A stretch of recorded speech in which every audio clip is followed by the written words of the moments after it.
Seja bem-vindo ao mundo marcial. A capoeira é uma arte marcial brasileira disfarçada de dança. É executada com instrumentos musicais e canções tradicionais brasileiras.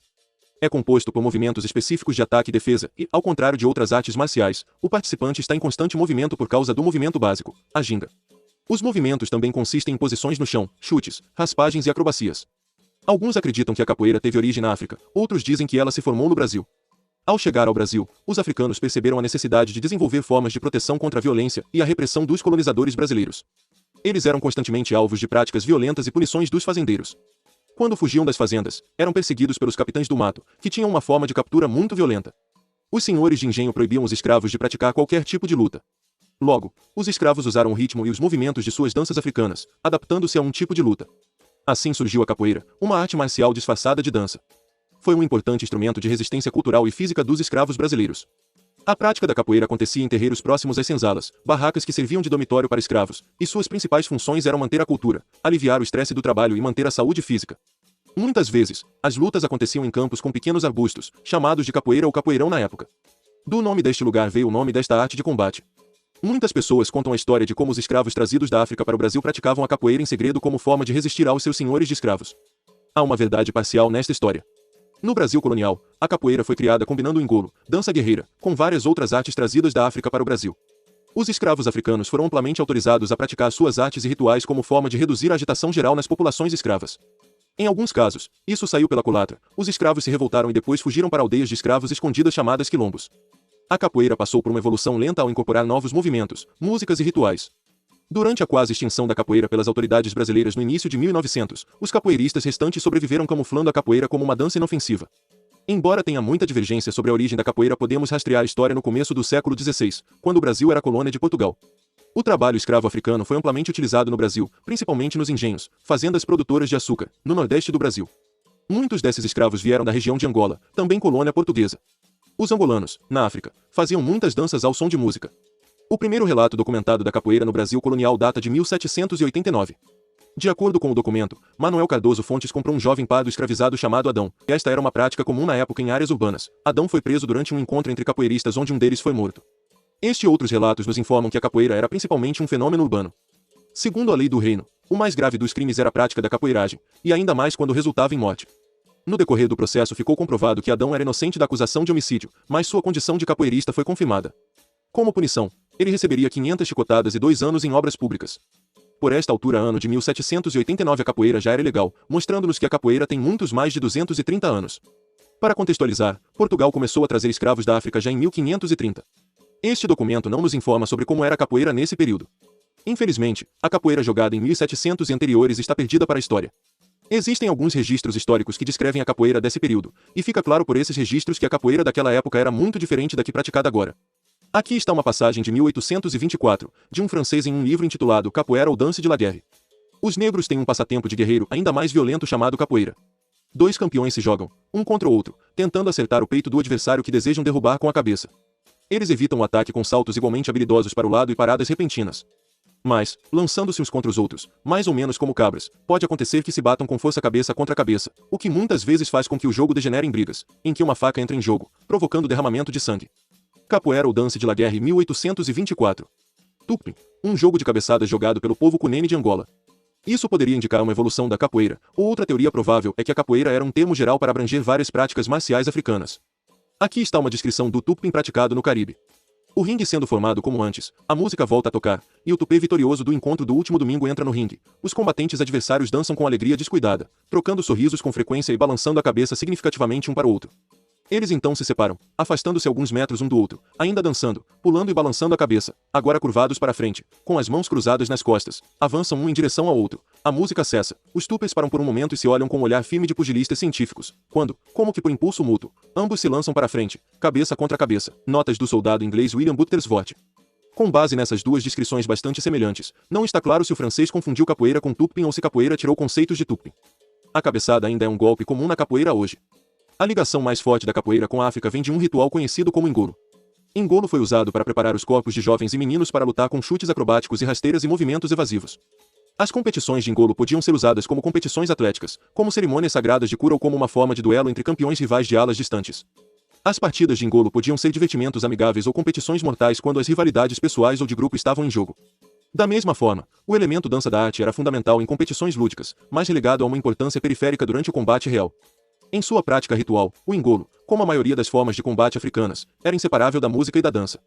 Semelhante à capoeira, o engolo era uma arte marcial que servia a vários propósitos.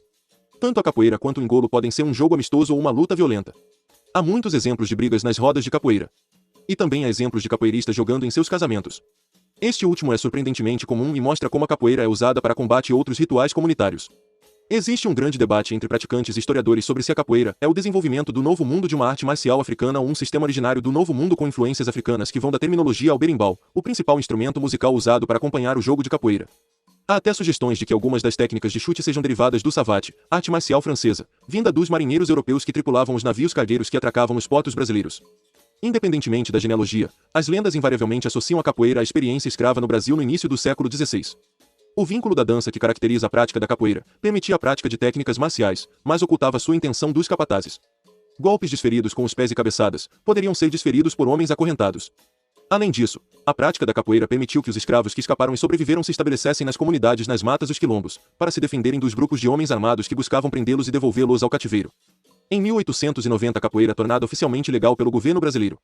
Nessa época, o Rio de Janeiro era a capital do Brasil, estava cheio de capoeiristas e gangues chamadas maltas. As maltas serviram de músculo para o submundo do crime. Maltas rivais brigavam nas ruas com facas e navalhas. A violência foi muito grande e como forma de eliminar as maltas, o governo brasileiro tornou a capoeira ilegal em todo o país. Apesar de não existir lei nacional anterior a esta, a capoeira foi processada por lei já na década de 1790. A capoeira era vista como violenta, bárbara e fomentava um submundo do crime em muitas áreas urbanas. No Rio de Janeiro colonial, muitos escravos trabalhavam como diaristas. Durante o dia, trabalhavam nas docas ou nos mercados para seus senhores. Durante o tempo livre, esses escravos se reuniam para criar gangues chamadas maltas. Essas maltas praticavam a capoeira. Essas gangues formavam comunidades e até tinham um sistema de classificação. Os jovens foram chamados de moleques, termo africano muito utilizado no Brasil. A próxima etapa foi a caxinguela, o amador e a última capoeira. Os membros da malta seriam treinados e ao longo do tempo progrediriam até serem empossados através de um juramento como capoeira. Muitos capoeiristas trabalhavam como músculo contratado para ganhar dinheiro extra. E nem todos os capoeiristas eram escravos. Muitos desses capoeiristas eram homens livres, e alguns até de fora do Brasil. Apesar de muitas localidades já terem imposto severas restrições à arte, a nova lei tornou a acusação da capoeira muito mais eficaz. O governo brasileiro fez muitos esforços para eliminar a capoeira, que via como um incômodo. Uma tentativa foi enviar todos os capoeiristas para a guerra com o Paraguai em 1885. O tiro saiu pela culatra quando os capoeiristas voltaram ganhando vitórias surpreendentes. A vitória contra o exército paraguaio acabou com grande parte da opressão enfrentada pelos capoeiristas. Até 1930, a prática da capoeira era proibida no Brasil, por ser vista como uma prática violenta e subversiva. A polícia recebeu instruções para prender os capoeiristas que praticavam essa luta. Em 1930, um importante capoeirista brasileiro, Mestre Bimba, apresentou a luta ao então presidente Getúlio Vargas. O presidente gostou tanto dessa arte que a transformou em esporte nacional brasileiro. A capoeira tem 3 estilos que diferem nos movimentos e no ritmo musical que o acompanha. O estilo mais antigo, criado na época da escravidão, é a capoeira Angola. As principais características deste estilo são ritmo musical lento, golpes mais baixos, mais próximos do chão, e muita malícia. O estilo regional é caracterizado pela mistura da malícia da capoeira angolana com um jogo rápido de movimentos, ao som do berimbau. Os golpes são rápidos e secos, e as acrobacias não são muito usadas. O terceiro tipo de capoeira é o contemporâneo, que combina um pouco dos 2 primeiros estilos. Este último estilo de capoeira é o mais praticado atualmente. Facas e armas usadas na capoeira. A capoeira presente no Rio de Janeiro no final de 1800 está intimamente relacionada com o uso de facões, navalhas e facas. Essas eram ferramentas comuns usadas pelas pessoas da época, incluindo o facão que era comumente usado pelos escravos que trabalhavam nos campos. Embora a ligação não seja clara, é provável que a arte marcial africana de Candeca tenha influenciado o uso de armas na capoeira durante esse período. Candeca é uma arte marcial africana que treina o uso de bastões. O uso do candeca foi usado em conjunto com o engolo como treinamento de autodefesa. Hoje, existem muitos condados em toda a diáspora africana com estilos de luta com bastão ou facão. Esses lugares incluem Colômbia, Haiti, Barbados, entre muitos outros. O uso de facões para cortar cana-de-açúcar e outras culturas facilitou a prática continuada desse treinamento de armas. Ao longo do século XIX, as referências à capoeira identificam não com os cenários rurais das histórias populares, mas com centros urbanos como Recife, Salvador e Rio de Janeiro. A arte foi geralmente associada à rua, pequenos crimes e desordem social nas primeiras décadas do século XX. As tradições contemporâneas ecoam essa desonestidade anterior. Por exemplo, é tradicional receber um apelido quando você é batizado na capoeira e isso é aceitação na arte. Isso remete à tradição à necessidade de um nome de rua entre os capoeiristas anteriores. Como se poderia esperar de uma arte de rua, a maneira tradicional de aprender capoeira era observando, jogando ou usando-a na defesa de rua. O rótulo habitual desta arte, a capoeira Angola, presta homenagem às suas lendárias origens africanas. No final da década de 1920 e início da década de 1930, no entanto, uma nova forma de estudar capoeira tornou-se disponível. Nesse período, Manuel dos Reis Machado, mestre Bimba, abriu sua escola e iniciou tentativas tanto de legitimar a arte quanto de sistematizar sua transmissão. As dificuldades que enfrentou são sugeridas pelo fato de que só em 1937 sua escola, Centro de Cultura Física e Capoeira Regional, recebeu o reconhecimento oficial do Estado. O sistema de mestre Bimba passou a ser conhecido como capoeira regional, por causa do nome de sua escola, para distingui-lo do estilo tradicional ainda praticado nas ruas ensinado pelos mestres conservadores da capoeira Angola. Em contraste com o aprendizado anterior por tentativa e erro adquirido ao entrar na roda, Machado desenvolveu um currículo estruturado em um ambiente de sala de treinamento. A melhor evidência sugere, no entanto, que seu sistema cresceu da capoeira de rua tradicional com algumas influências do batuque, um jogo duro de chutar e tropeçar com qualidades marciais óbvias. No entanto, a estrutura que Machado montou está imbuída de elementos familiares aos estudantes de muitas artes marciais asiáticas, como exercícios formalizados contendo séries de movimentos básicos, sequências, uniformes compostos por calças e camisetas brancas e faixas coloridos indicando classificação que são os cordões na capoeira. O sistema do cordão não é uniforme, os diferentes clubes locais e grupos usam cores diferentes para indicar o grau ou nível de experiência, nem tem sido universalmente adotado por aquelas organizações que seguem a tradição de Angola não usam cordões, nem uniformes brancos.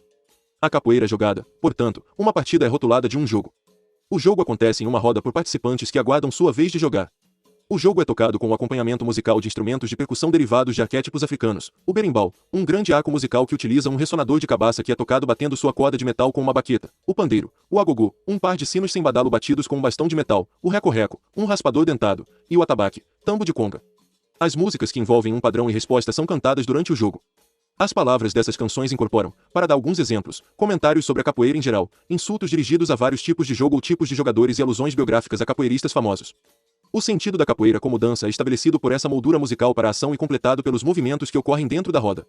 A postura básica da capoeira é colocar um pé para frente em um movimento de arremesso com a mão correspondente para frente e a outra mão para trás.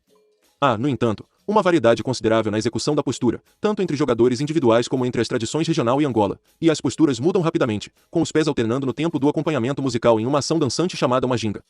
As técnicas da capoeira dependem fortemente de chutes, muitos deles incorporados em espetaculares cambalhotas. Os jogadores passam de técnicas aéreas para posturas de agachamento baixo acompanhadas de rasteiras ou movimentos de tropeçar. Evasão em vez de bloqueio é usada para a defesa. Cabeçadas e golpes de mão, com a mão aberta, completam o arsenal desarmado do capoeirista.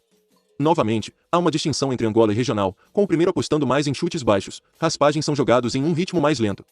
Como dito antes, arte de luta armada, a capoeira incorporou técnicas de uso de bastões curtos e armas brancas, principalmente navalhas, facas e facões. Mesmo naqueles casos em que a arte passou das ruas para a sala de treinamento, o treinamento em armas permanece no currículo em formas como uma ukulele, que envolve um choque rítmico de bastões curtos durante a execução de uma ação dançante. Na década de 1970, a capoeira se espalhou para os Estados Unidos. Mestres Gelon Vieira e Loremil Machado trouxeram a arte para Nova York em 1975, e em 1979 Bira Almeida começou a lecionar na Califórnia. Outros mestres de ambas as principais tradições seguiram o exemplo, por exemplo, mestre Cobra Mansa, Cinesio Feliciano Peçanha, da Fundação Internacional de Capoeira Angola em Washington, D.C., que visitou e acabou se mudando para os Estados Unidos no início dos anos 1990. No final da década de 1990, a capoeira havia desenvolvido seguidores internacionais. Desde que se espalhou para países fora do Brasil, a capoeira tornou-se um elemento permanente na cultura pop em todo o mundo, está lentamente causando um enorme impacto na comunidade de artes marciais mistas e se tornou uma alternativa amada às artes marciais tradicionais, dança, lutas e aulas de ginástica. Enquanto muitos praticantes de hoje infelizmente consomem a capoeira como um fruto superficial sem se importar com suas raízes. A capoeira tornou-se o esporte nacional do Brasil e um fenômeno internacional por meio da promoção da diversidade, respeito, condicionamento físico e disciplina. Em todo o mundo, tornou-se um modo de vida, libertação e resistência para pessoas de todas as idades e origens. Em 2014, a capoeira foi incluída na lista do Patrimônio Cultural e Material da Humanidade da Unesco. Se gostou, curta, inscreva-se, compartilhe, ative as notificações e até a próxima.